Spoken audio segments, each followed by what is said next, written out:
What's going on, y'all? Welcome to another episode of the Speak Up Sports Podcast with Cass Christian Shad. What's going on, fellas?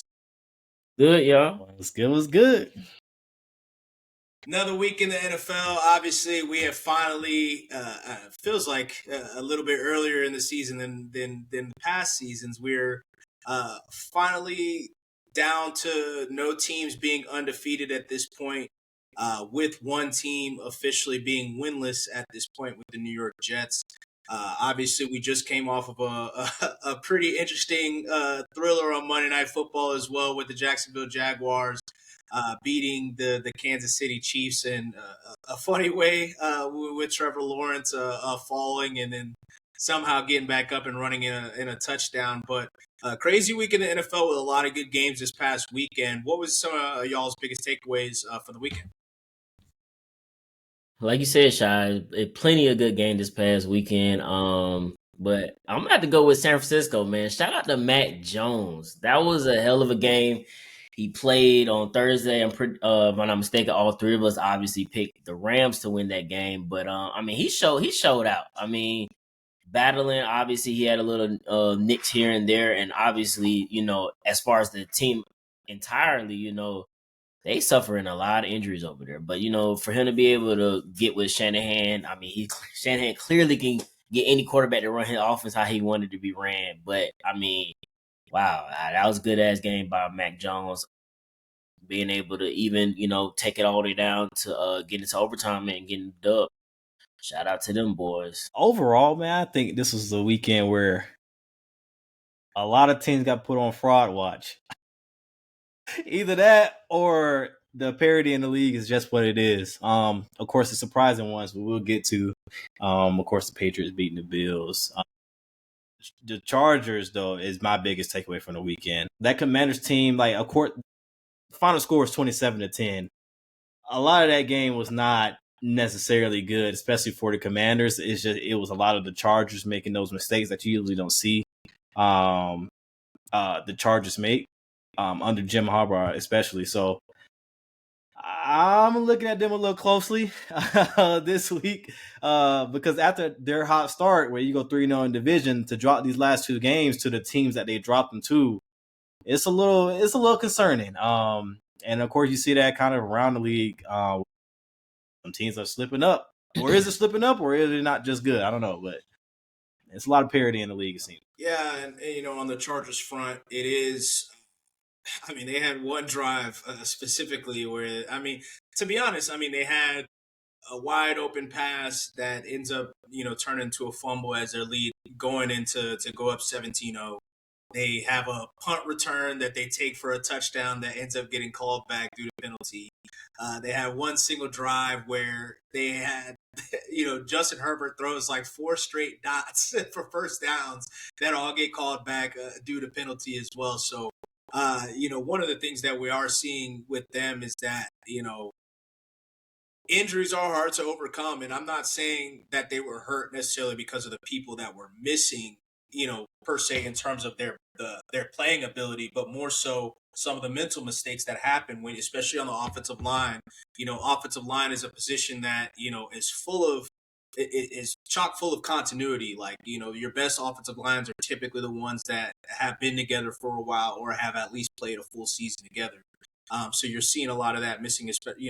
They were able to hold it together when their left tackle got hurt. Now Joe Alt got hurt. You start to see Baxter was hurt in this one. Running back gets hurt. Both your starting running backs get hurt. Over the past couple of weeks. So, you starting to really see like the battle of attrition right now. Sticking in that game, I have to say personally, that was, leading into the draft, I was as big of a Jaden Daniels skeptic as there could be. And then even last season, like midway through last season, I said, some of the things that, as good as they were playing would probably tail off towards the back half of the season.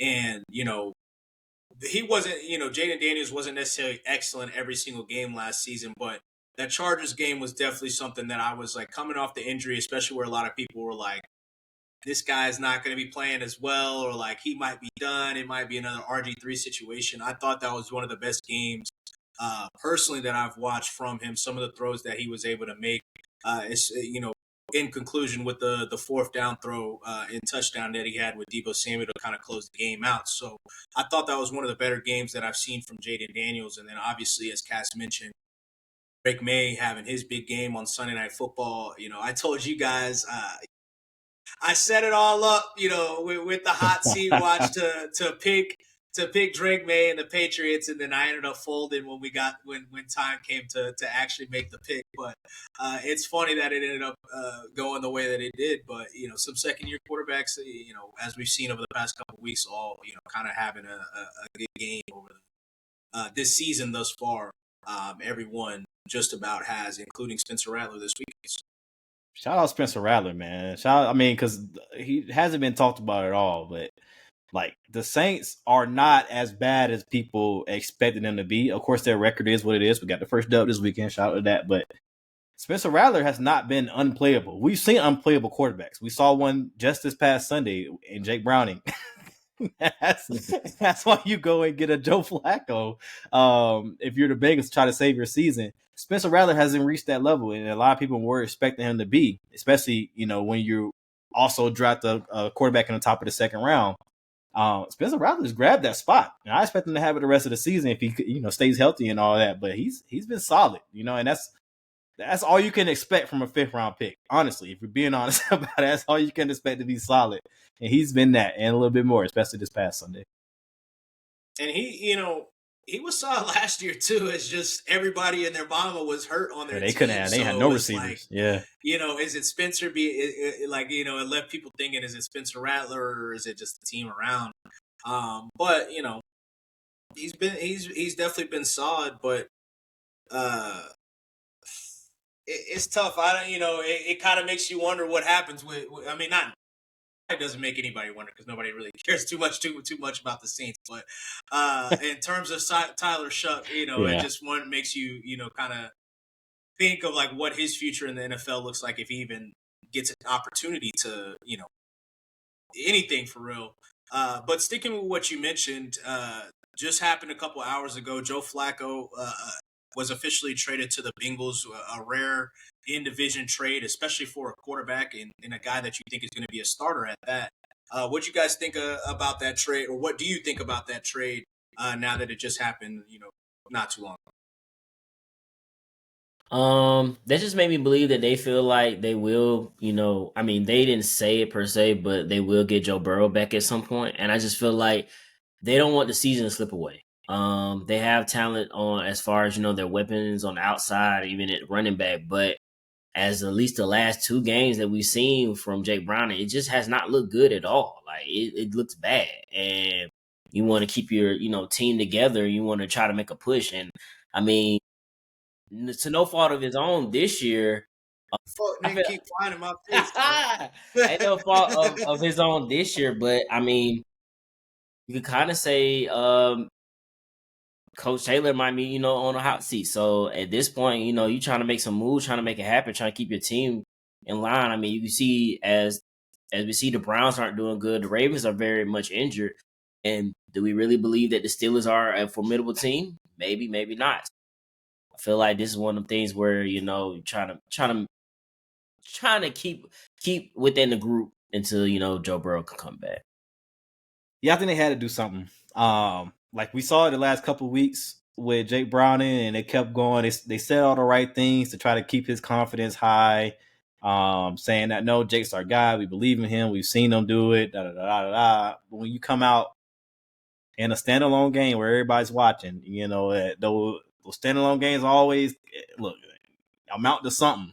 We saw it last year around this time when when Salah got fired after a standalone, overseas game.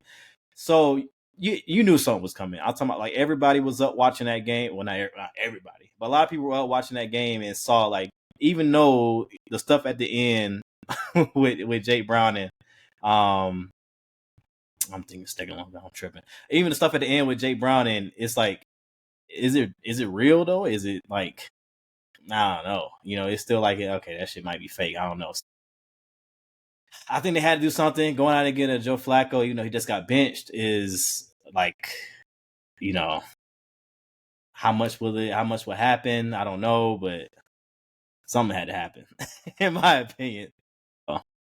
I much like Chris did, and I've seen some other people kind of speculate on Joe Burrow's return. I'm not so sure if it is Joe. They think that Joe Burrow's returning as much as ownership being like, "Hey, we just invested in Trey Hendrickson. We just invested in Joe or Jamar Chase. We just invested in T Higgins all this summer, expecting us to go along, to have a run here, and now our team doesn't even look like a team that should be fielded. Period, because of one injury." Maybe I feel like it could be, not to say that Joe Burrow shouldn't can't come back or anything like that, but I think it's a little bit more of Zach Taylor's really finally feeling that heat, as opposed to more than anything, where he's like, look, if we don't win, I might be out of here next week. Like, you know what I'm saying? Can't have a lost season like that. And then especially like I said with the investments that they've made, because they could have traded T Higgins and got some good draft picks, maybe probably a first rounder, at least in this draft, but at least multiple second day 2 picks. They could have traded Trey Hendrickson. They probably would not have gotten a first rounder, or would have gotten a single first rounder, but at least, once again, multiple day 2 picks if we're going to have the season that we're having this season, which I kind of expected them to not as dire as it's been, but I expected them to have a down season just because of the lack of move that they made on the defensive end. So it makes you wonder, like, what is going on in New York? Like, what's going on with Jameis? What's going on? Well, I mean, not Russ as much, but excuse me. But like, what is Jameis's purpose? I know we've already spoken about this, but like, what is he there for? Like, is he just there for vibes and to make motivation, laugh? man? Like, well, it is. What really is that? So, it's an interesting move. I didn't think that that's a move that they would make, but I mean, if you can get Joe Flacco for like what they got him for, that 5th or 6th pick or whatever the case may be, I mean, you could try it out. I don't know how good Joe Flacco is going to be. It might be ass. I mean, let's be honest. But at the same time, you gotta do something. You gotta do something. You also kind of gotta. I mean, and another reason that I say that more specifically about Zach Taylor as opposed to Joe Burrow is, he is an offensive coach, and the offense has been more of a problem than the defense. And that was with Joe Burrow. The offense wasn't necessarily like high flying, and they haven't started any season really where they've been a high flying offense. Obviously, they've gone, as they got deeper into the season, they've taken off, especially last year. But you also got to look over in Tennessee. Your former offensive coordinator, Brian Callahan, is also struggling offensively, and I imagine that he's probably using somewhat of a similar system. Is that a you guys thing, or is that like the players? I think that it kind of leaves it up for interpretation there. And if I'm an owner, if I'm the Cincinnati Bengals owner, I would be looking at all of this stuff, especially looking at Lou Anarumo in Indianapolis. Not to say that Indianapolis has this like top 5 defense or anything like that, but they are, choking the fuck out of teams right now. Like, so at the same time, you got to be looking like the offensive side of things that we were told so much was the driving force behind it. The former offensive coordinator and the current head coach can't get the offense going, but the defense that was supposed to be a problem, he seems to be successful. They were also kind of the driving force for us getting to the Super Bowl. So, what's really going on here? Hey, what's going on? So it's interesting. So we'll see, as these weeks go on, and we'll even see if Joe Flacco gets the opportunity to start this week, or if they go another week with Jake Browning. But getting into, I don't even know if you want to count them as rivals, but we're not going to talk about all. But Kansas City, obviously, mentioned it at the top of the show. The way they lost, the game itself, obviously with them being 2-3 at this point, with the Lions coming up on this weekend. How do you guys feel about that loss? How that game went, and where things are for the Chiefs? Man, tough loss for the Chiefs, especially given the fact that you were up in that game. That's one of them typical games where you think that they'll go ahead and put their foot on the gas and just win the game. And from the past few weeks, as far as Jacksonville offense goes, we all said it. Their offense looks pedestrian at best. It's up and down. It seemed like they're not always on the same page as far as the passing game goes. Running game has been pretty good, but as far as throwing the ball, it hasn't been as great. And not to say it was great yet last night, but it was pretty. It was pretty good. It was good enough to get the W. So again, shout out to Jacksonville. But I mean, Kansas City can't afford too many more losses, man. I mean, like you just said, Shy, you about to play Detroit next week. I mean, we're gonna get his high picks, obviously, but I mean, Detroit is a high flying, powerful offense, and so you don't want to. That's one of the few teams you just don't want to get in a shootout with. Even you think you can score a bunch of points. That's just not a team you really want to do that with. And they don't have much room for errors at this point. That's a tough loss. They needed that one, in my opinion. I don't think their season's derailed by any stretch of the imagination, but it's getting real. It's gonna start getting real tight, real soon.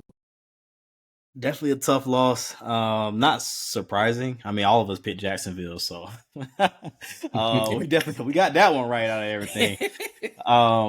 But no, like it's Kansas City. They definitely have a lot to clean up and answer. They got to do something at the running back position. You saw in this game, they got the kind of screen game working with Rashard Smith, their rookie.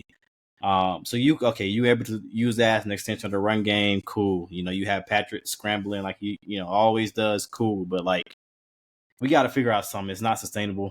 And when you play a style of play like the Chiefs play, you can't keep any lead because you don't have that run game to tie on. We saw a couple of times where they got into third and shorts, a couple of third and shorts this game where they weren't able to convert because they passed the ball and either had drops or they're wanting flags. They're wanting DPIs and all that. It's a style of play that's not sustainable. So you're going to always find yourself in games like this because you can't keep the other offense off the field. So we'll see if they can get that kind of iron out. But that run game is seriously a problem, and that's probably the reason why I didn't pick them. I thought Jacksonville's run game would be better in this game, and it wasn't at all. They were kind of equal in terms of their run game. But at the end of the day, Jacksonville just made more plays. I mean, it was going to go the Chiefs' way because they both turned it over at the goal line pretty much before Patrick threw that pick six that turned the game. But it's a bad look though going forward. It's a lot of questions still got to be answered. But shout out Jacksonville, they found a way to win. It wasn't pretty at all. And the Chiefs definitely got calls to go their way, but we see how they end. Yeah, and Jacksonville. Shout out to them for getting a good win. Shout out to Devin Lloyd, a leading candidate in Defensive Player of the Year thus far through 5 weeks with a big-time pick six on Monday Night Football. But, as much as you would like to talk about Jacksonville and how well they played, I wouldn't necessarily say that they played like super particularly well on either side of the ball, really, outside of the pick six itself. Because the Chiefs were able to, up until the end, the Chiefs were able to kind of move the ball, at will. But, it's, a couple weeks back on my hot seat, I had the big three for the Chiefs, which, I categorize as Chris Jones, Travis Kelce, and Patrick Mahomes. And, I think for a lot of people, obviously the way the game ended was a big part of the story for a lot of people. And then Chris Jones, his lack of effort had kind of got highlighted on that last play where Trevor scored.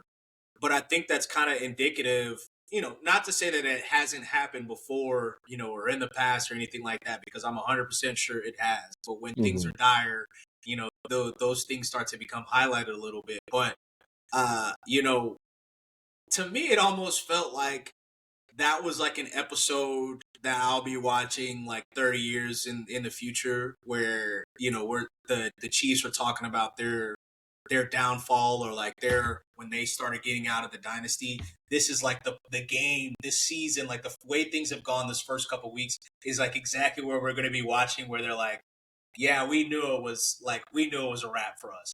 And to me, even thinking about it, like they just did a documentary, obviously in part to kind of do, talk about them possibly going on being the first team ever to do a three-peat. But it also felt like it was kind of like this is the end of an era, like for them. I've said it multiple times. I truly believe Travis Kelce was planning on retiring at the end of last season. And, thus far this season, I mean, he has not really had like a moment like where he's just been, dominant for a couple plays or anything like that. So it's between that and the fact that Chris Jones, we've now seen in multiple games where it's come down to him specifically. Well, I won't say necessarily that last play in the Jacksonville game came down to him and his effort, but he definitely could have possibly did something to try, But that first game, obviously, Justin Herbert, him cutting inside and not keeping contained led to Justin Herbert scrambling out and being the game ender. We're seeing slippage from a team we never saw slippage from. And that, to me, is pretty alarming in terms of what the rest of their season's going to look like. Like, it's the Chiefs and you don't want to say it, but, like, if this was any other team, we would probably be like, they're not making the playoffs. Like, 100%, like, no, like, with complete confidence, or, like, they're either going to be, like, last week trying to win and get in, or this team's not making the playoffs.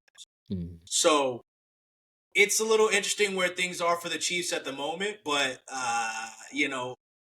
this week will be a big week. Like you said, we're about to get into our picks for the week here in a few minutes, so we'll kind of see what everybody's thinking there. But, they're in an interesting position right now. Oh, be right back. Who'd you have on the hot seat last week? Gino.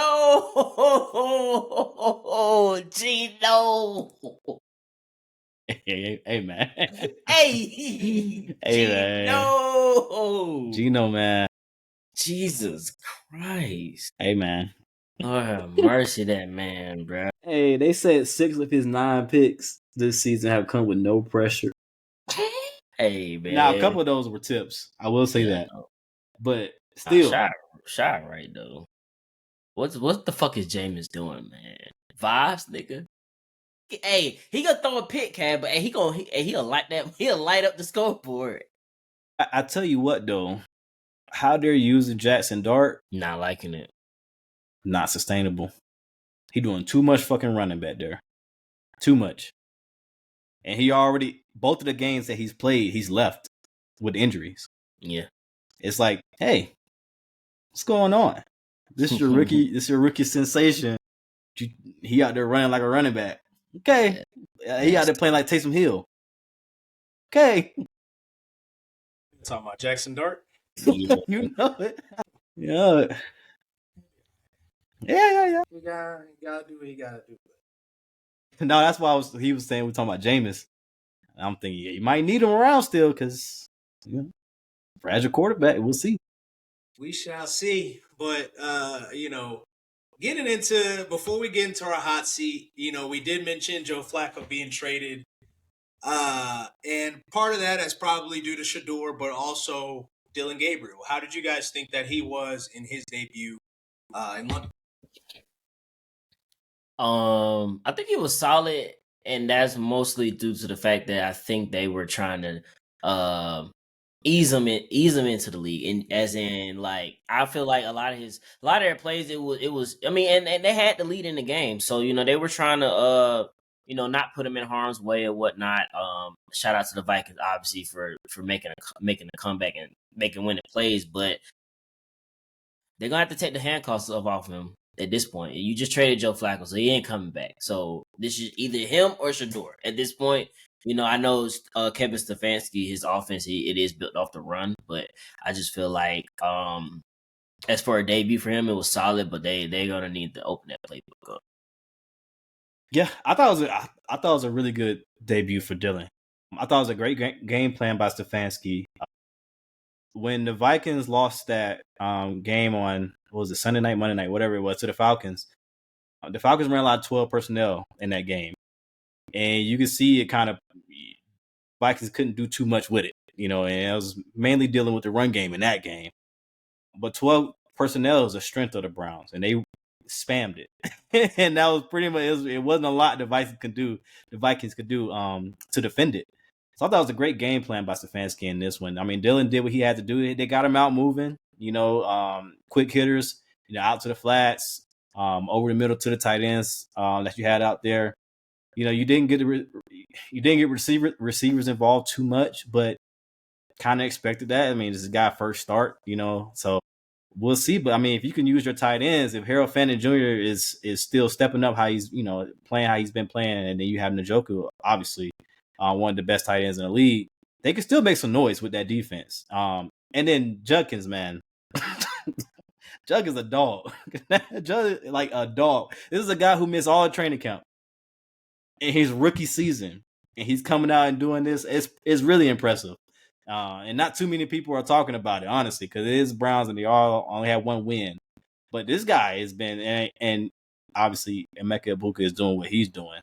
But if it wasn't for Egbuka, more eyes would be on Judkins for rookie of the year, in my opinion. But solid start. What you mean? Part of it is also, I mean, while he is playing well, and I don't disagree there. I mean, in terms of the rookie of the year, part of that is because he's like the only person that is getting anything there. Really, I mean, that's once again, that's not that could help. That could actually help in his case. So yeah. But I think that's what we saw from Dylan Gabriel is the extent of what we'll see. Like that's fair. Fair. To me, it screamed like while I thought the game plan was good, he's obviously an experienced player. I mean, he was in college for 5-6 years, and he showed that immediately. And a lot of the things that they've been raving about is how smart he is. How he's able to get the ball out quick, and we saw that. But I don't want to say but. With that being said, he still threw the ball 33 times.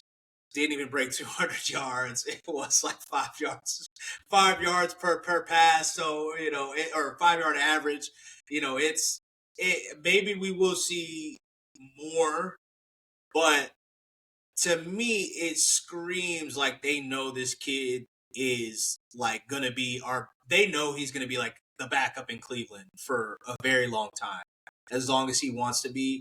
And I don't know if to me, I feel like as weird as it is to sound to say this about a third string quarterback, but I feel like the Joe Flacco trade was more about Shador than it was about him. And to me, it does feel like they are truly trying to develop Shador because they could have gotten rid of Shador. They didn't have to get rid of Joe Flacco. I mean, I'm sure there are teams that would have traded for Shador, like the Raiders, they probably would have traded Baltimore, the Bengals. The Bengals. They would have, they could have because easily have gotten rid of if they feel it's a distraction or whatever the case may be. Especially after this past week with the mimes and whatever the case people were complaining about with Shador this week. I feel like they could have easily gotten off of that if they had no interest in that quarterback. So I do feel like we will see a Shador sighting at some point this season, and it's gonna be his opportunity. I'm not sure if he'll get another opportunity with another team after this, not as a starter. So I do think that if he does get the opportunity, he should take advantage of it. But Dylan Gabriel, I thought was solid. Like I think that's the extent of what we will get from him. Just like most backup quarterbacks, you're good, and the first start, the second start, it starts looking like okay. Like the third start, it's like all right, get this guy out of here. He's not an NFL starter. So we will see if that ends up becoming what Dylan Gabriel's career looks like, or if he proves me wrong. Most of the world. So. But for getting drafted where he got drafted, I mean, I think that's like you said about Spencer Rattler. I mean, that is what you should expect, and I think that is as good as you could get, or not as good as you could get, but a great sign for a quarterback in his first start, especially overseas as well, almost beating a team that is led by the Brian Flores defense. With that being said, let's go ahead and get into our hot seat of the week. Who did you guys have last week and why? So last week I had Gino, and as we see, just another poor game by him. I don't know what to make of the Raiders from here on out. I don't know what they're gonna do at quarterback. Hey, like you said, shot they could have traded for goddamn one, but this week I'm gonna go with the New York Jets, and more specifically Aaron Glenn. I understand you know, first year head coach, but your calling card is defense, and that defense has not been looking good at all this year. And not only that, you handpicked Justin Fields to be your starting quarterback for the year. It is looking very, very bad, and so that's an indictment on you. I mean, you could say, you know, obviously players are supposed to play, so you're supposed to put them in position, they're supposed to play. But I mean, not saying you could have Aaron Rodgers would did any better behind the Jets, but you know, poo Aaron Rodgers in general, and then you went to go pick up Justin Fields, and it has not panned out at all. So that, I mean, we didn't see. Not saying it happened to him, obviously, but we have seen first year head coaches get fired. I mean, not saying that it would happen, but I just feel like at this point you gotta show the owner something. Like outside of the first game, which as Shai said before, clearly that was fool's gold because it looked like, oh, they might be up to something this year, but it has not looked good at all. Like every one of these games, whether the score got close or not, it wasn't really close, to be honest. So Aaron Glenn, you know, this week got the Broncos. Good defense. So I mean, I don't know as far as your offensive play go. We got to see something, man. We got to see something, and unfortunately, this might be the last run for Justin Fields too. So, Aaron Glenn, you're on the hot seat. You need to show something this week. You need to show me something. So, Yeah, I like it. I agree. You got it. You can't just keep going outside. At some point, something got to give. I agree with you. Last week I had the Panthers on my hot seat last week, and I mean they won the game, so you gotta give them that. You know, they're 2-3 at this point in the season. It wasn't the best game. You know, you found yourself down 17-0, kind of in a similar way to most of your losses this season, where you turn the ball over early, you get down in the hole, you got to dig yourself out of it. Now, Bryce is sometimes able to do that. Most times able to do that actually, but sometimes he's not. And you know, we'll kind of see what his career all his career wins are game winners. But you hate to put yourself in that position, man. Like, just it's not showing how good your football team is if you're in a hole 7-10-0 off rip every week. You spotting team points. But Rico Dowdle, man, 200 yards. Hey, you know what I mean? So, but that's part of the reason also why I had the Chargers on my hot seat this week. They're going down to Miami, cross country trip. You know how that goes sometimes. But you're going against the Dolphins defense that just let Rico Dowdle. And I'm not saying Rico Dowdle is a bad player. Obviously, he's a really good player, actually. But 200 yards should never really happen to a defense. And the Dolphins defense, to let that go, even though I know you just lost, like Shai mentioned, you lost your top running backs. You still have Haskins back there. You still have Kimani Vidal, who had some hype a couple years ago, or last year at least. You still have formidable people to take advantage of this Dolphins defense. Don't play around with this game. You know, I'm like a Jim Harbaugh coach team should not have the penalties and kind of the worries that they had the last couple of weeks. So I'm looking at this whole entire team, but especially Jim Harbaugh to turn this around. You don't want to drop this game, and then you're down to 500. Then you're giving people life. You're giving teams life like the Chiefs, who you really should have put away by now, you know, or the Broncos as well. So, and we'll see how it goes. But I'm looking at Chargers, not too much because it is the Dolphins, but I'm looking at them this week to kind of bounce back, and we'll see. They're on the hot seat. And yeah, I mean, it was definitely a very tough game to lose, especially given how they started the game and really should have been up 17, you know, not should have been, could have been up 17-0. And to lose the way that they did, especially after losing the game again, it would have been much different if they beat the Giants and then lost last week. But losing to the Giants the way they did, then losing this game, and then you go into Miami, like you mentioned, cross-country trip. But, until we get any new information, the Colts are the best team in the league, and it's really not been close thus far, and they have the Colts next week. So, if you lose to Miami, you go to Indy, and then you have Indy coming into town, and I don't, I'm a fan of Indy, and I don't even know if we should be talking like you got Indy coming into town. That sounds very weird. It does sound weird. You do have Indy coming into town. He is. I'm being dead serious. I mean, you got Indy coming into town, so it's, if I had them on the hot seat a couple weeks ago, and they took advantage of it because of where the Chiefs were. To now, if, like I said, if you lose to Miami, not to say that it's 100% guarantee that you're going to lose to the Colts, but a lot of people are going to be like, Indy should be favored in this game if they're not already going to be favored. It gets interesting for the Chargers. It got a little less interesting last night when the Chiefs lost. Yeah. But that brings me to my hot seat. And in a similar light and along the same, the same sentiment as before, with a couple other people that I had on my hot seat this week, I have John Harbaugh and I'm blanking on his name now. Sean McDermott. Ooh, so John Harbaugh, head coach of the Baltimore Ravens, and Sean McDermott, head coach of the Buffalo Bills. Starting off with the Buffalo Bills, obviously it's nothing to, you shouldn't feel bad about losing to a division opponent, especially a division opponent with what most people think is a great head coach, and Mike Vrabel. Drake May has been at least top 10 quarterback in the league thus far. You can argue where he ranks in that. But, he was a guy that a lot of people thought had a lot of potential. So there's no shame in losing to an up-and-coming team.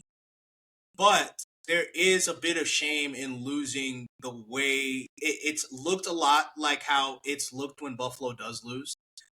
Josh Allen, as great as he is and as good as he was in that game, had a couple turnovers. He seemed to have gotten tight a little bit. And to me, like I mentioned in the offseason and a few other times when talking about the Chiefs and how the Ravens and the Bills compare. But, as the game got close, as the game started getting towards the end, and especially on that last drive, Josh Allen was bailing the pocket. Josh Allen was missing people that were wide open. That one of the passes that he threw, even when he rolled out and Christian Gonzalez came and knocked it out, it was technically a good play. It was technically given the situation that he bailed the pocket a little early, it was technically the right, decision to make, and probably should have been a call because Gonzalez did get there a second early. But, is that a call that you're up in arms about? No, not really. But it's a lot of what we've seen in the past and what has led them to lose in the past in the playoffs. What we've also seen is the defense, which is supposed to be McDermott's calling card, not having the ability to make stops and make plays. And when you had the opportunity to stop Drake May, really essentially a rookie quarterback, because he played half the season last year, essentially a rookie quarterback in the biggest game of his NFL career to this point, he has an opportunity to drive down to kick a field goal to ice the game, and you can't get a stop. That's very indicative of some of the issues that we've seen in the past, and I don't know how they fix that, because it's not like they don't have, as I mentioned before, they don't have this generational pass rusher or anything like that that can help them out there. Maybe they end up trading for one, but we don't know. They, at this point, they have one DB in Benford that people are like, this is a player in this league. Everybody else, not to say that they're bad or anything like that, but they aren't, elite players. So where does it come from, and how does, what is it going to look like when we get into the playoffs and things start to get tight? And I think at this point, last year probably should have been the final season for Sean McDermott. Last year probably should have been the final season for Sean McDermott. And not to say that he's a bad coach, because I don't think he is. But, at some point you have to decide, like, it's drawn its course. And I think that we'll see how the rest of the season goes. It's still very early. But seeing these problems still at this point in his tenure, I find it an issue. Switching to the other side, in John Harbaugh, a lot of the same issues. And John Harbaugh's calling card was special teams, but he's also a defensive guy. And going to going to the Ravens, and a lot of people have been talking about the Ravens' identity has always been defense, and it has been. And obviously Lamar is a great player. He's an MVP, future Hall of Famer, all that. But for the defense to be lacking the way that it is at this point is an issue, and that's on John Harbaugh. We've talked so much about Josh Allen and Lamar Jackson and their shortcomings in the playoffs. And, it seems like, I was watching the Herd yesterday, and, they were talking about certain teams, playing each other, and they're sitting there saying, oh, the Falcons are going to Baker Mayfield, or the Falcons are going, I'm just using the Falcons for example, the Falcons are going to Daniel Jones or Jalen Hurts. They're not even saying the teams anymore. Everybody's so focused on the quarterbacks that you just forget about everything else that's here. Now, the quarterback is gone in Baltimore, and we get to focus on you, John Harbaugh. Like, this is where things are, your coaching medal should be showing up. Like, there's no shame in losing when your starting quarterback, especially a two-time MVP, is out. There's no shame in that. Getting blown out at home, where a team that couldn't score against Jacksonville and Tennessee or whomever else they've struggled to score against, been one of the worst offenses in the league, they come and put 44 on you. They have a rookie coming and doing the Ray Lewis dance in your home field. That shouldn't happen. And, for him being a championship head coach, for him a lot of people, if you probably did a poll of top 10 head coaches, I imagine that John Harbaugh would show up on a lot of ballots for people.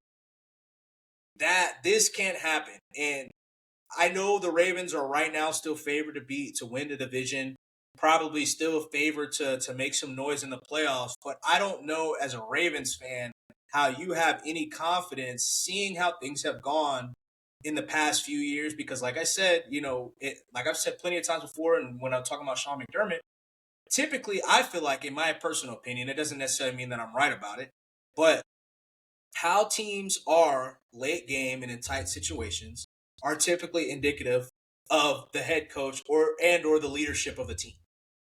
And if we feel like the leadership or the players are good and are there, then the next step we'd have to look at the coaches.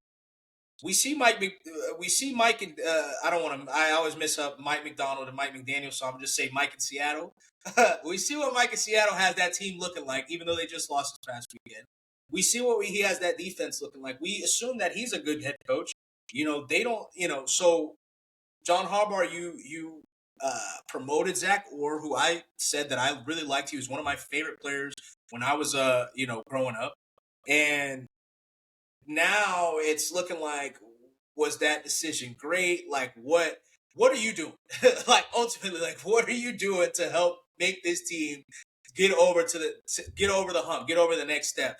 And you have an opportunity, not saying that you have to beat the Rams this weekend, but 44 points and barely scoring can't happen. Not with Derrick Henry back there. And I know that Derrick Henry is, not 27-year-old Derrick Henry. It's still Derrick Henry that went for damn near 2,000 yards last year. You have Zay Flowers. You have, Bateman, Mark Andrews, Likely, all these guys that are supposed to be weapons.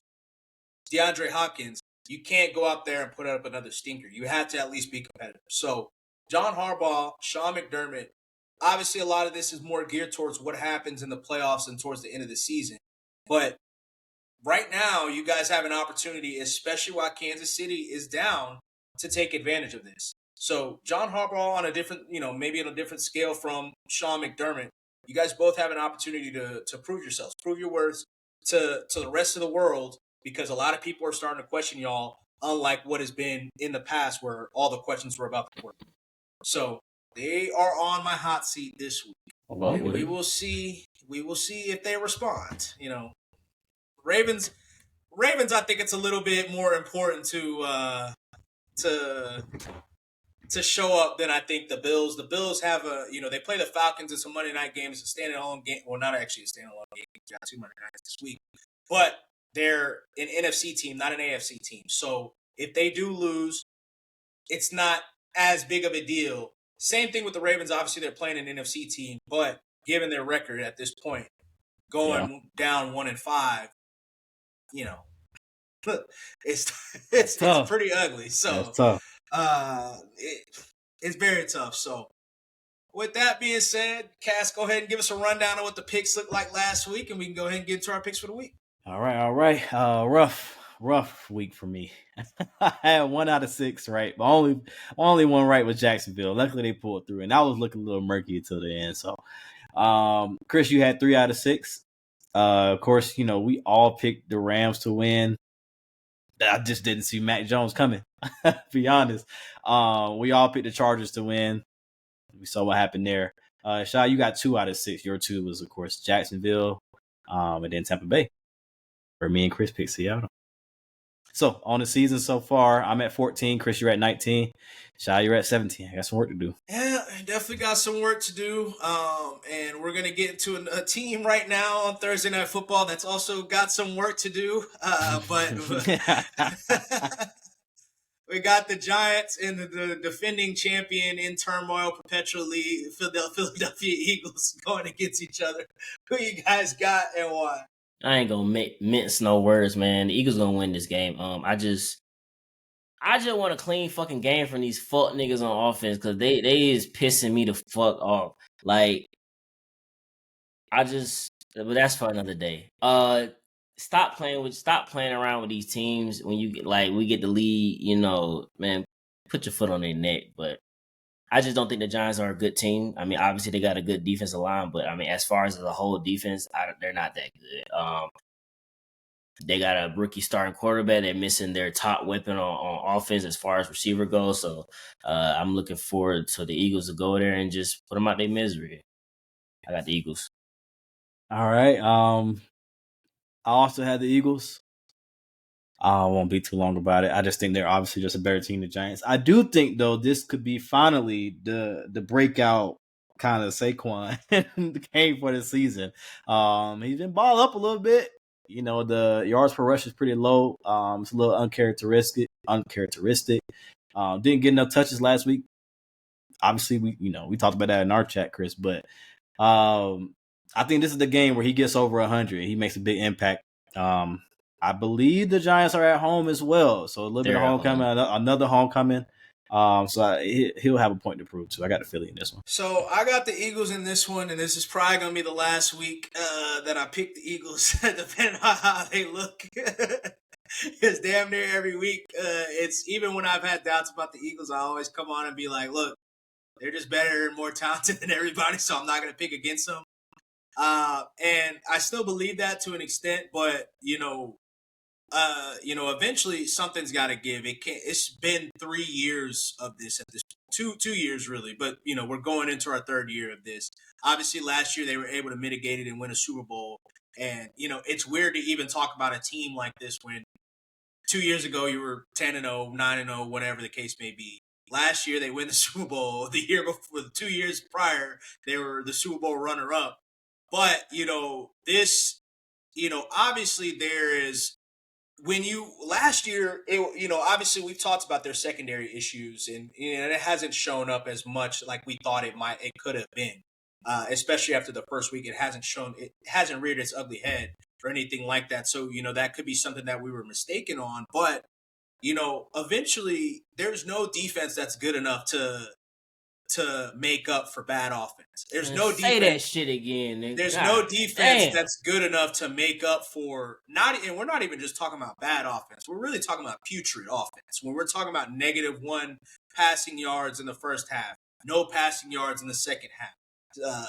Having to continuously talk about multiple 3-and-outs, having to continuously talk about splits between runs and pass and stuff like that. Eventually, there is I keep saying no defense.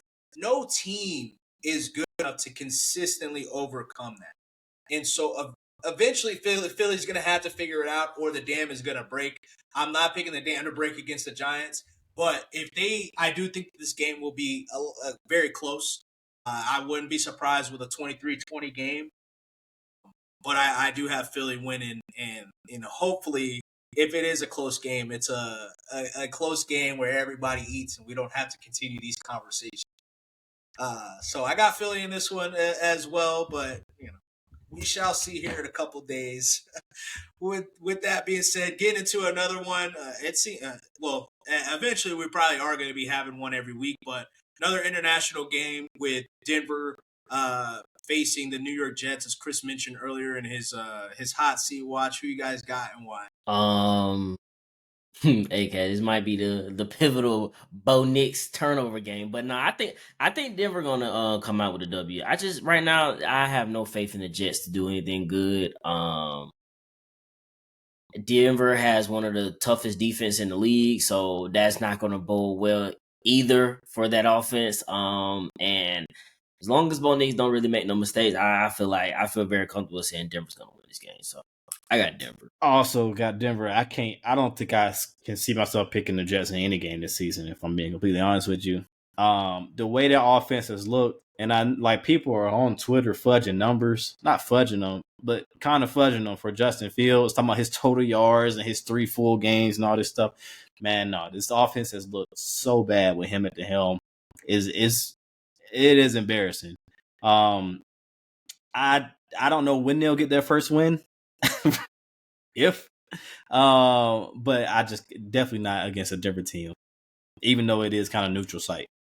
Got Denver. Yeah, neutral site, but we'll see. Obviously, we know about the New York Jets ownership and their international relationships and stuff like that. So we'll kind of see if it leans a little bit more Jets, but I feel like Denver travels. So we'll see. But I'm also going with Denver on this one.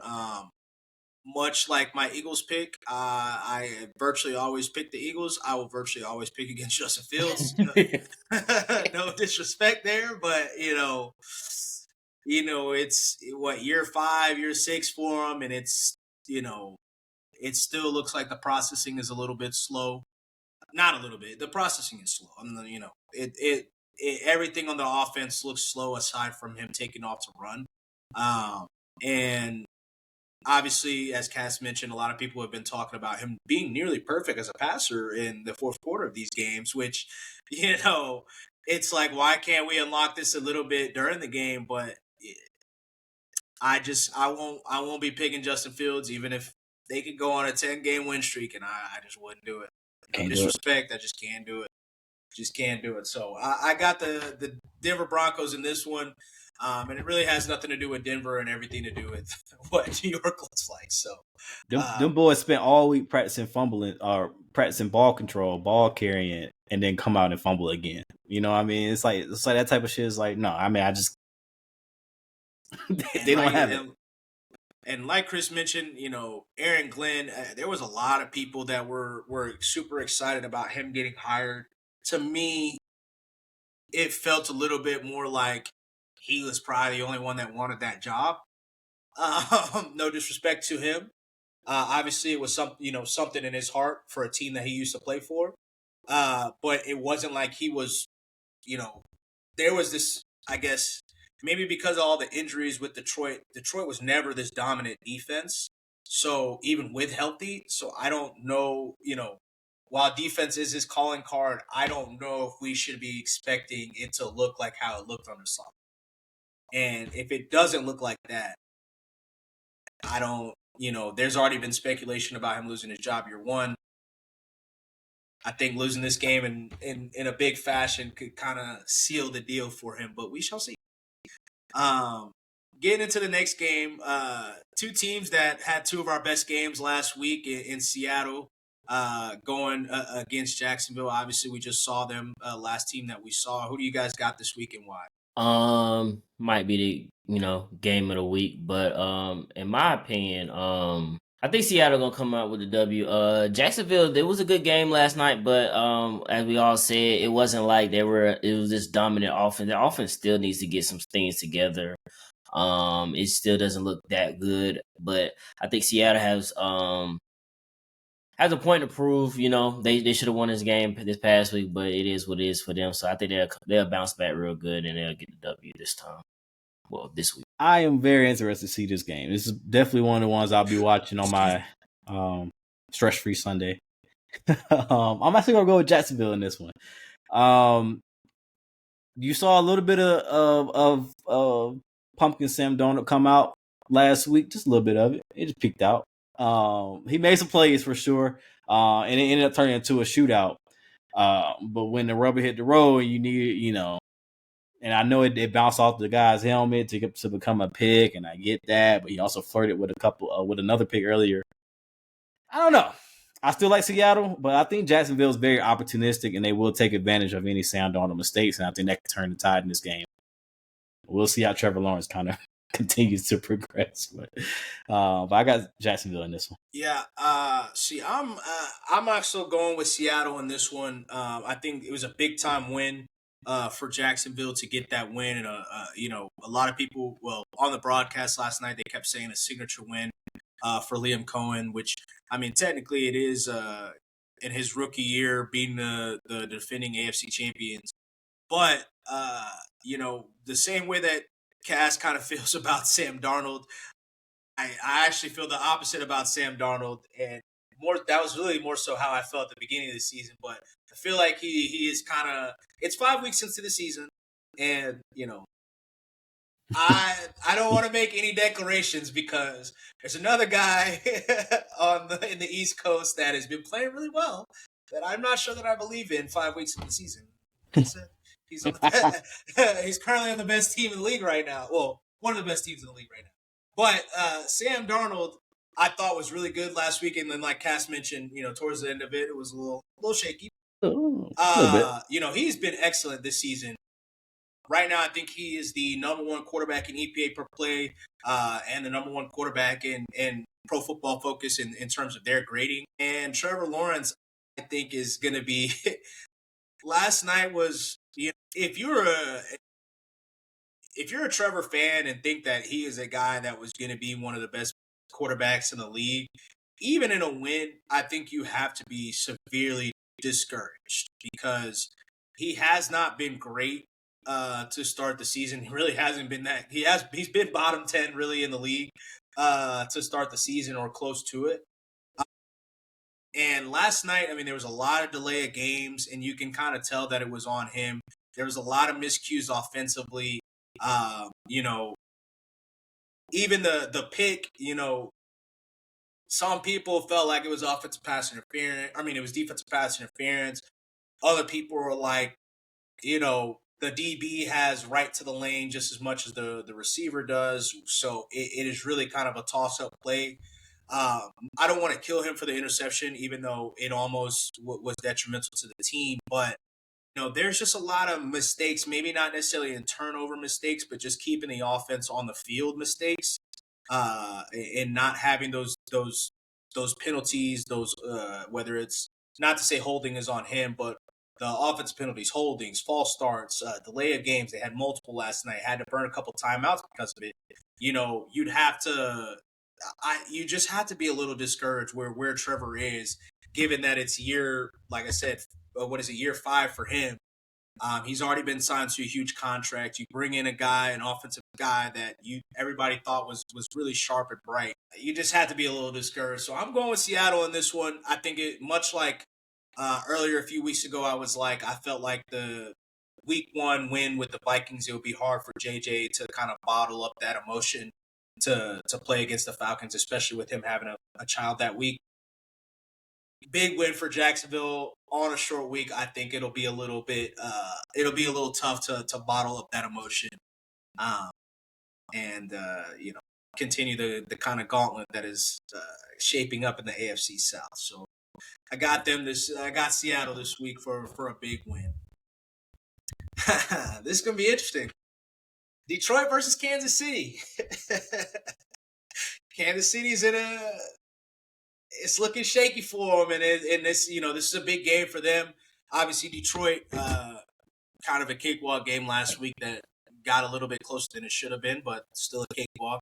Who you guys got this week and why? I got Detroit this week. Kansas City did come out offensively on Monday night, going up and down the field, but I just don't think they have enough power to go against the Detroit Lions at this point.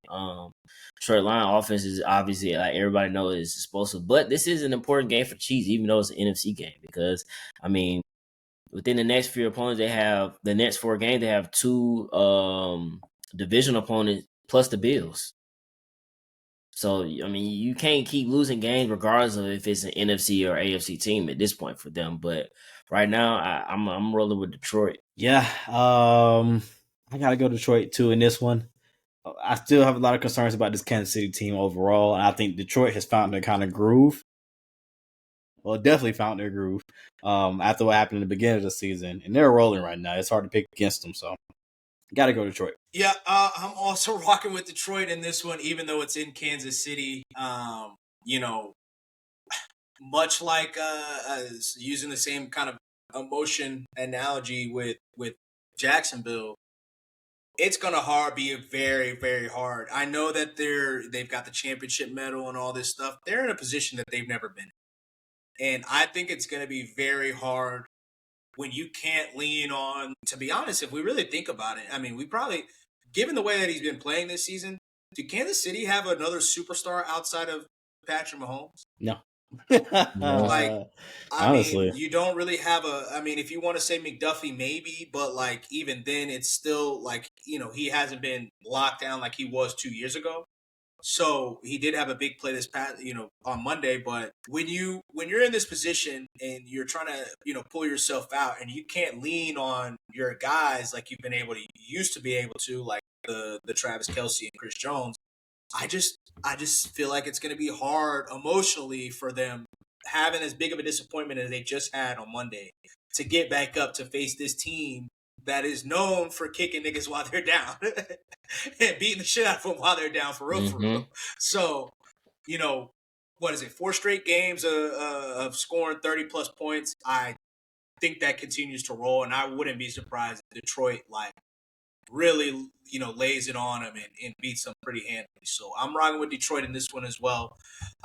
And it makes for a lot of interesting conversations next week. But getting into our 2 Monday night games, starting off with Buffalo going to Atlanta, or coming here to Atlanta to face the Falcons. Who you guys got this week and why? It's going to be a good game to me. I'm going to have to rock with the Bills on this one. I just think this is one of them Josh Allen games where it's like, Atlanta might be getting the pressure on him, but they just can't get Josh Allen quite down on the ground, and he's going to make a play here and there. I don't think it's going to be a blowout or no thing like that, but it's just one of them Superman games from Josh Allen. I can see that happening, and I'm going to rock with the Bills on this one. I can see that happening too. It happens all the time, honestly, with this defense. You get close, you might even have them wrapped up, Chris. and then can't bring them down. That's gonna hurt. I'm telling you, that's gonna hurt. I gotta go with the home team, obviously, with this one. I'm gonna go with Atlanta. But I hope. I will say there are some kinks in that Buffalo defense for sure. So if Bijan Robinson and Penix can take advantage of that, that'll go a long way. And I think it is possible for sure. So that's why I'm picking Atlanta, really. But at the same time, it is Josh Allen. So, it's a good game for Atlanta, though, to have him there. I'm sure it's going to be rocking it. Yeah, and this is, Buffalo's got to come back big time, and, Atlanta's got to try their best to keep pace with the Bucs.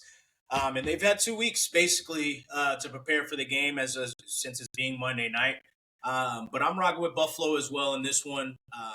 They know, coming off of a loss, that they did come off a loss, even though, like I said earlier, there's no shame in losing to that a divisional opponent, especially one up and coming. With that being said, now this team's for real. So as much as I'm saying the Falcons got to keep pace, Buffalo's got to keep pace now. Buffalo's got to keep pace in that division, because not only did they lose on Sunday, they lost at home. So, we don't know if the Patriots are rolling later on in the year. who's to say that they don't beat Buffalo both games this season? So this is a much needed game for Buffalo, and also Josh Allen is if you do subscribe to the Josh Allen roller coaster nonsense, which that's every quarterback in the league. He has had his 2 down games at this point, and really 3 if you want to go back to the Jets game as well. But that one was a blowout that he didn't need to do anything. So, I would expect a pretty big up game in this one.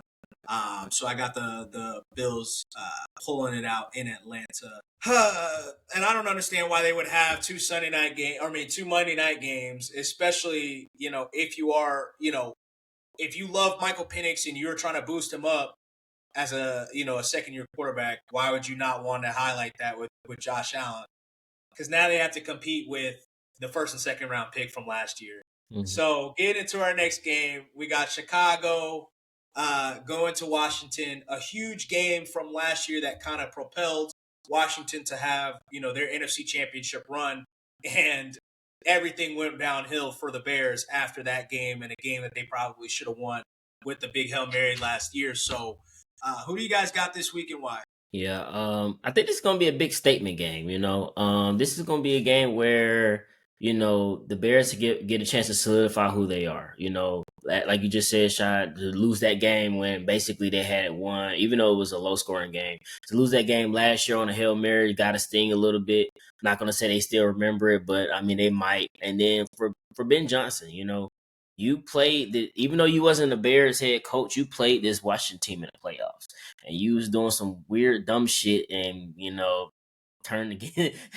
running your trick plays or whatnot, turn the ball over. Obviously, you're not on the field, but you calling the plays and whatnot. So I think this is a big statement game for them.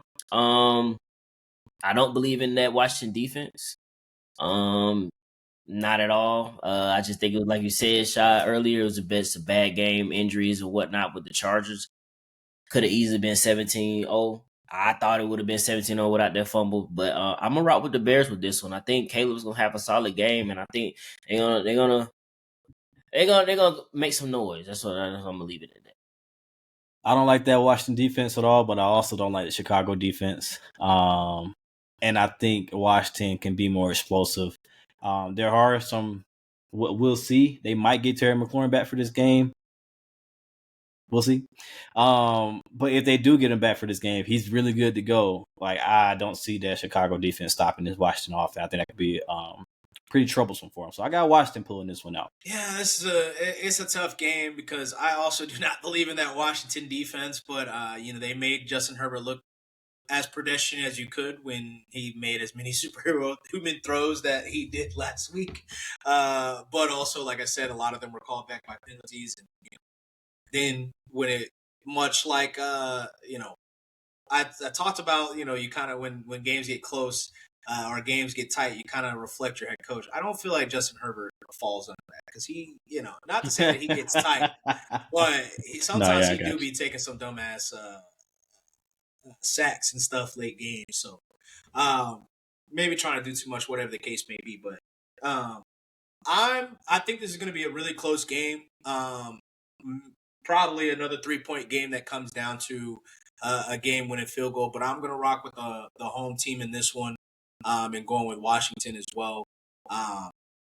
Chicago, I think we'll have a good showing and we'll be ready to go. But I do think that Washington, they smell blood in the water with the Eagles, and especially if the Eagles are, struggle on Thursday night, I think that kind of gives them a little bit of a boost with a few days before that game on Monday night. So I'm rocking with Washington in this one, and we need to see Caleb have a big game because last game, even though they won prior to the bye week, it was a little shaky, and he did come back. And lead them against the Raiders. But as we may have found out, the Raiders might not be that good. So, with that being said, that gives us a wrap for our picks this week. Before we sign off, who you guys got as your leader in the clubhouse for MVP thus far, now that we are 5 weeks to the season? It had to be Dak, man. Dak been balling. I cannot lie. He's been balling. He's probably the reason why they're even in half the games they're in, the points that they're scoring, with him having, people in and out of the lineup. He's been balling. I can't even lie about it. So I'm going to say that. I got to go with Baker. It's like just the game-winning drives. I know, some stuff his fault sometimes are putting him in that position where he has to make that game-winning drive. But at the same time, you're doing it. You're pulling out. He's been awesome. Of course, this game that just happened against Seahawks that was his numbers game for the season. Almost 400 yards passing. That's all he really needed to kind of pick up that steam for the MVP. So I got Baker so far. And on top of that, going against the competition, starting off the season in an away game at a division opponent that they lost to twice last year, beating Seattle, going against, a Houston team that a lot of people thought was going to be good and, has, I don't know the Baltimore game, but has been better over the past couple of weeks. And then obviously playing Philadelphia in a loss in Seattle. So I also will have Baker for mine. 4 wins, 4 comeback wins in 5 games. And, I think what more can you ask, especially given the fact that, we're talking about all these other teams that have had injuries. It seems like they ain't been right a single week. I mean, they had injuries coming into the season, and it seems like every week they lose another person that's big, even while gaining some other people back. So, obviously Bucky Irving missing this past week. So I got to go with Baker in this one. But, Sam Darnold. Sam Darnold, Jared Goff. Hey, Jared Goff. That's your pick. Stick to your pick. Yeah, you go. The conversation nationally has started for Jared Goff. I peeped it. I just want to know. I just want everybody to know where you heard it first. Hey, Sunday's an opportunity. Sunday's an opportunity to take that lead. I honestly meant to mention that during our pick segment, but I just had to leave it off. So next week, if they win in dominating fashion, you already know what I'm leading with. And that flag, planting the flag. So with that being said, that gives us a wrap for another episode of the Speak Up Sports Podcast. We will catch y'all next week. Yes, sir.